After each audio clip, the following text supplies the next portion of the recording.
Society Kuala Lumpur merupakan sebuah pertubuhan bukan berasaskan keuntungan yang giat memupuk kesedaran alam sekitar sejak tahun 2012 melalui aktiviti penanaman pokok serta menganjurkan pelbagai aktiviti berasaskan alam semula jadi.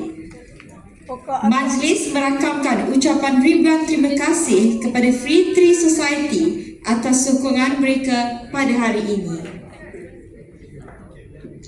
Dengan itu kami juga menjemput Miss Caroline Lau, wakil daripada Free Tree Society untuk menerima cenderahati berupa 2 naskah buku kajian.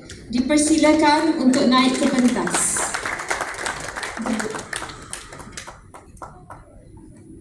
May we know what tree is that, what plant?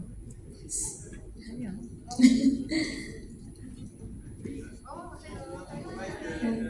Terima kasih Free Tree Society.